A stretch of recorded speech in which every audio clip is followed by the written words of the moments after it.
les gars, c'est comment? Je sors mon son bientôt, il sera disponible sur toutes les plateformes de streaming. Allez-y, écoutez, donnez de la force. Cette expression-là, vous l'avez beaucoup entendue dans la bouche des artistes dernièrement. C'est quoi le streaming? Et qu'est-ce qu'un artiste gagne lorsque sa musique est streamée? Vous voulez tout savoir? On en parle.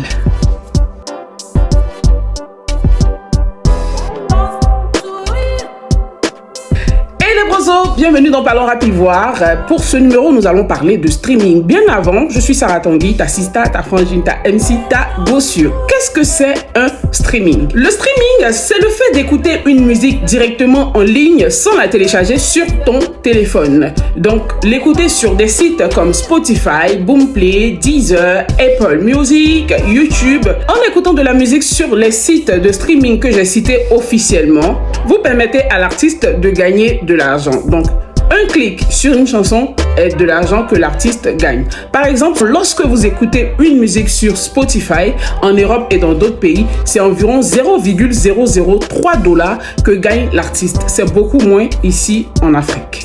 Faut noter que la rémunération des artistes sur les sites de streaming ne proviennent pas uniquement des comptes premium. Ils viennent aussi des comptes gratuits. Les comptes premium, bien évidemment, rapportent beaucoup plus que les comptes gratuits puisque les comptes premium payent pour s'abonner. Par contre, les comptes gratuits, il faut juste écouter de la musique, faire passer le maximum de publicité afin que ceci puisse générer suffisamment d'argent pour l'artiste en question. Retenir que pour gagner de l'argent sur les sites de streaming, il faut des milliers, voire des millions, sinon des milliards d'écoutes pour pouvoir se faire énormément d'argent. Et pour pouvoir mettre sa musique sur les sites de streaming, c'est très simple. Il faut aller en distribution chez une maison de distribution et je vous en parlerai dans une autre vidéo. Pour le cas de YouTube, ici en Côte d'Ivoire, les vues rapportent très peu. Donc, lorsqu'un artiste se vante d'avoir fait le million de vues sur YouTube, c'est d'abord pour son positionnement, pour sa crédibilité, pour sa visibilité et pour les opportunités que peuvent lui apporter le million de vues. Financièrement, il ne gagne pas grand-chose avec YouTube lorsqu'il réalise 1 million de vues. Vous l'avez certainement entendu des fois, il faut créer son compte en Europe afin de pouvoir générer du profit avec ce compte-là. Mais ce n'est pas tout. Même 1 million de vues réalisées avec une vidéo, le million là, vous l'avez réalisé à partir de quel pays?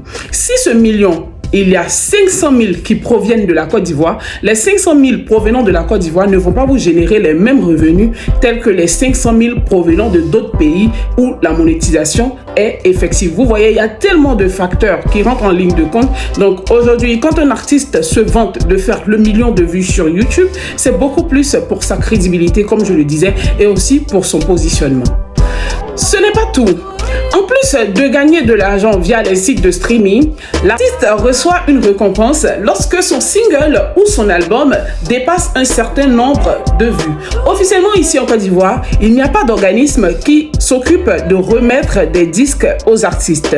Dernièrement, nous avons l'Apo d'MC en collaboration avec le Burida qui ont décidé de donner à titre honorifique à certains artistes du game des disques d'or pour leurs ventes réalisées. Faut retenir que des différents discours qu'ont eu à tenir les responsables de ces structures, la Côte d'Ivoire n'a pas encore la capacité de quantifier les vues générées ici, au pays ici, pas ailleurs, au pays ici. Voilà, il faut que je le dise avec tout l'accent ivoirien là, au pays ici. Et donc pour cela, ils ont juste décidé, avec ce qu'ils ont vu, de donner des disques d'or. Certains artistes estiment qu'on ne doit pas s'arrêter à des disques d'or si bien sûr on continue de générer des revenus sur sa musique. Et il y a eu le cas avec Imra qui avait réclamé son disque de platine. Et Didi Ben, lui, ne s'est pas fait prier. Il a totalement conçu son disque de diamant parce qu'il pense le mériter.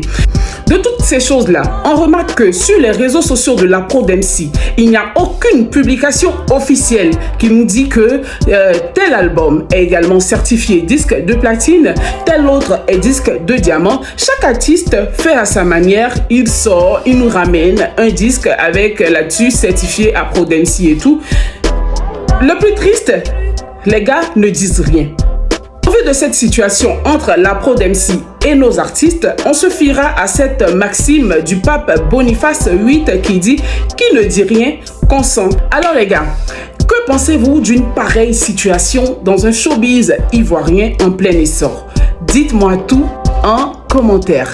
On n'oublie pas, À la fin de la vidéo, merci de liker, de commenter, de partager et de vous abonner à mon compte. On se donne rendez-vous jeudi prochain à 20h, toujours avec la même humeur et la good vibes. Prenez soin de vous. Bisous. Gassale.